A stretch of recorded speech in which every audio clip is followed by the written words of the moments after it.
India Australia രണ്ടാമത്തെ test December 6-നാണ്. ആദ്യ test ജയിച്ചാണ് India രണ്ടാമത്തെ ടെസ്റ്റിന് ഇറങ്ങുന്നത്. ഇപ്പോഴിതാ ജയിച്ച ടീമിൽ മാറ്റങ്ങൾ കൊണ്ടുവന്നിരിക്കുകയാണ് രോഹിത് ശർമ്മ. രോഹിത് തിരിച്ചെത്തിയപ്പോൾ പ്ലേയിങ് 11-ൽ മാറ്റം വന്നിരിക്കുകയാണ്. അതുപോലെ ഗില്ലിന് പരിക്കായിരിക്കുകയാണ്. പുതിയ താരം സ്ക്വാഡിലേക്ക് വരികയാണ്. അപ്പോൾ ഇന്ത്യ ഓസ്ട്രേലിയ രണ്ടാമത്തെ ടെസ്റ്റിനെ കുറിച്ചാണ് നമ്മൾ ഇന്നത്തെ വീഡിയോയിൽ നോക്കുന്നത്. ഇത്തരം ക്രിക്കറ്റ് ന്യൂസിന് വേണ്ടി ഈ ചാനൽ മറക്കാതെ സബ്സ്ക്രൈബ് ചെയ്യൂ. ആദ്യ ടെസ്റ്റിൽ ഓസ്ട്രേലിയ നാണം കെട്ടു. കൂറ്റൻ വിജയമാണ് ഇന്ത്യ സ്വന്തമാക്കിയത്. ഇന്ത്യക്ക് ഓസ്ട്രേലിയ ഒരു എതിരാളി പോലും ആയിരുന്നില്ല.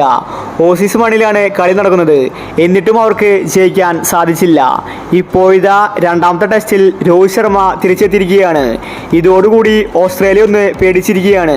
രോഹിത് വന്നപ്പോൾ പ്ലേയിങ് 11-ൽ മാറ്റം വന്നിരിക്കുകയാണ്.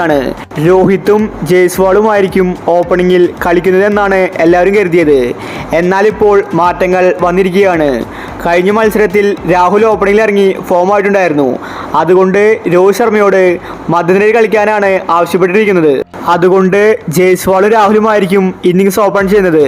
3-ാം നമ്പറിലായിരിക്കും രോഹിത് ശർമ്മ കളിക്കാൻ പോകുന്നത്. അതുപോലെ വിരാട് കോഹ്ലി 4-ാം നമ്പറിലും കളിക്കും. ഗില്ലിനെ പരിക്ക് പറ്റിയതുകൊണ്ട് ആ സ്ഥാനത്ത് ദേവദത്ത് കളിക്കും. പക്ഷേ 5 ടെസ്റ്റ് കളിക്കുന്നുണ്ട്. അതുകൊണ്ട് പരിക്ക് പറ്റിയാൽ ബാക്കപ്പായിട്ട് താരങ്ങളെ ആവശ്യമാണ്. ശ്രേയസ് അല്ലെങ്കിൽ സഞ്ജുവിനെ ടെസ്റ്റ് ടീമിലേക്ക് പരിഗണിച്ചേക്കുമെന്നാണ് റിപ്പോർട്ട്. അങ്ങനെയാണെങ്കിൽ ഏതെങ്കിലും ഒരു ടെസ്റ്റിൽ സഞ്ജുവിനെ കളിക്കാൻ സാധിക്കും. സഞ്ജുവിനോട് റെഡിയായിരിക്കാനാണ് ഗംഭീർ ആവശ്യപ്പെട്ടിരിക്കുന്നത്.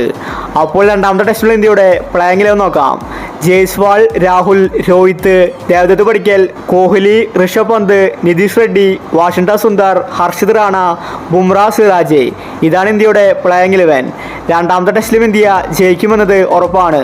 രോഹിതും കൂടി ടീമിലേക്ക് എത്തിയിരിക്കുകയാണ്. ഇത്തരം ക്രിക്കറ്റ് ന്യൂസിന് വേണ്ടി ഈ ചാനൽ മറക്കാതെ സബ്സ്ക്രൈബ് ചെയ്യൂ.